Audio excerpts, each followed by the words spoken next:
महाराष्ट्रात भाजपा हद्दपार करायची भूमिका आपल्याला सर्वांनी घ्यायची आहे. कोण आला रे, कोण आला? महाराष्ट्राचा भाग आला. नमस्कार, तुम्ही पाहताय मराठी मंडळी. शरद पवार गटात एक मोठी घडामोड घडते आहे. शशिकांत शिंदे यांची प्रदेश अध्यक्षपदी निवड होते. वरवर पाहता ही एक सामान्य राजकीय नेमणूक वाटू शकते, पण पवार साहेबांचा इतिहास बघता त्यांच्या प्रत्येक निर्णयामागं एक खेळी असते, एक डावपेच असतो. आणि या डावपेचच्या माध्यमातून शरद पवार यांनी जयंत पाटील आणि रोहित पवार यांच्यातील जे काही अंतर्गत मतभेद आहे, पक्षांतर्गत असं बोललं जातं, त्यावर देखील एक घणाघात केलाय आणि एका दगडात 2-3 पक्षी मारले आहेत. जाणून घेऊया शरद पवारांचा या खेळीमागचा मास्टर स्ट्रोक.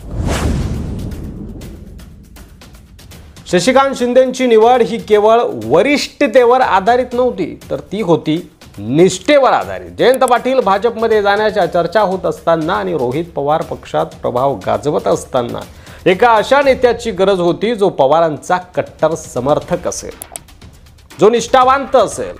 शशिकांत शिंदे हेच नाव त्यासाठी योग्य ठरलं.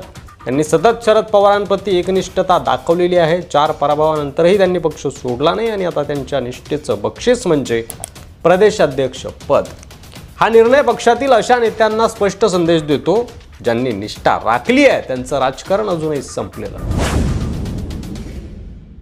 जयंत पाटील यांनी गेली 7 वर्ष प्रदेशाध्यक्ष म्हणून काम केलं, पण विधानसभा निवडणुकीत झालेला पराभव, वर्धापन दिनाच्या भाषणात सूचक राजीनाम्याची घोषणा आणि त्यांच्या भाजप प्रवेशाच्या चर्चा यामुळे पवारांचा त्यांच्यावरचा विश्वास कमी झालाय का असा देखील संशय उपस्थित राहतो.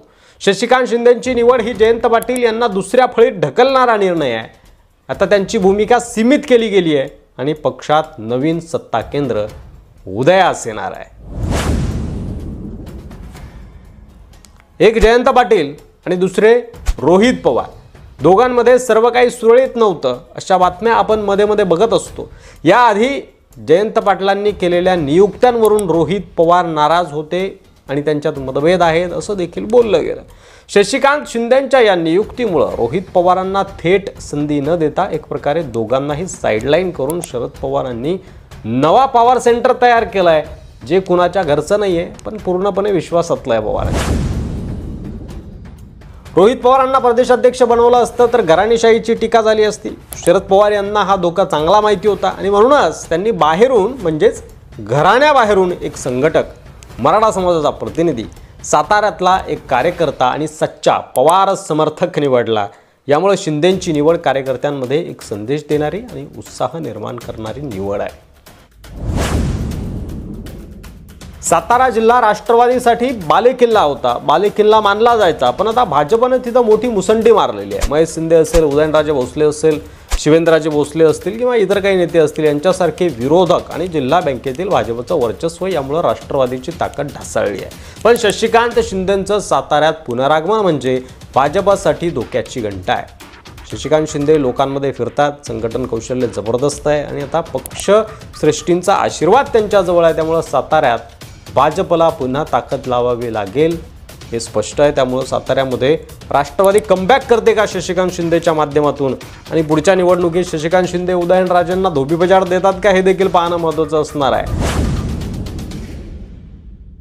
तर शरद पवार सध्या सत्तेपासून दूर असले तरी त्यांच्या प्रत्येक हालचालींमध्ये एक दूरदृष्टी असते आणि तीच दूरदृष्टी शशिकांत शिंदे यांना प्रदेशाध्यक्ष बनवण्याच्या पाठीमागे आहे. जयंत पाटलांना बाजूला सारणं, रोहित पवारांना थांबवणं आणि शशिकांत शिंदेंना पुढे आणणं यामागं स्थानिक स्वराज्य संस्थांच्या निवडणुकींचा देखील विचार आहे. महाराष्ट्रात राष्ट्रवादीचं संघटन टिकवायचं असेल तर कार्यकर्त्यांमध्ये ऊर्जा पाहिजे आणि ती ऊर्जा शशिकांत शिंदे यांच्याकडून मिळू शकते असा विश्वास पवारांनी दाखवला आहे. पक्षात वाढत चाललेला रोहित पवारांचा प्रभाव हा अनेकांना अस्वस्थ करणारा होता किंवा तो अस्वस्थ करणारा असू शकतो. शरद पवारांना हे माहिती आहे की जर रोहितला लवकर मोठं पद दिलं तर पक्षात नाराजी आणखी वाढू शकते आणि ज्येष्ठ नेते ज्युनियर नेत्याच्या आदेशावर काम कसं करतील. त्यामुळे शशिकांत शिंदे यांना संधी मिळाली. जयंत पाटील यांचं स्थान आता फारसं प्रभावी राहिलं नाही असं म्हणायला देखील हरकत नाही. प्रदेशाध्यक्षपद गेलं, नव्या नियुक्त्यांमध्ये त्यांची भूमिका कमी झाली आणि पक्षातील अंतर्गत चर्चांमध्येही त्यांचा प्रभाव कमी झालेला दिसतो किंवा कमी होईल येत्या काळामध्ये. तर भाजपमध्ये जाण्याच्या त्यांच्या चर्चांनी त्यांच्या विश्वासार्हतेवर गालबोट लावलंय का असा देखील प्रश्न आहे. त्यावर तुमचं मत नक्की कमेंट करा. आता त्यांचं पुढचं पाऊल काय असेल याकडे सगळ्यांचं लक्ष लागून आहे. जयंत पाटील हे कोणत्याही क्षणी भाजपमध्ये प्रवेश करू शकतात अशी जोरदार चर्चा सध्या राजकीय वर्तुळात सुरू आहे. जयंत पाटील यांचं भाजप प्रवेशाबाबत तळ्यात सुरू असल्याची कुजबूज आहे. आपल्याला मंत्रिमंडळातील सर्वात महत्त्वाच्या 5 खात्यांपैकी एखादं खातं दिलं तरच आपण भाजपमध्ये प्रवेश करू अशी अट जयंत पाटील यांनी ठेवल्याचं सांगितलं जातं.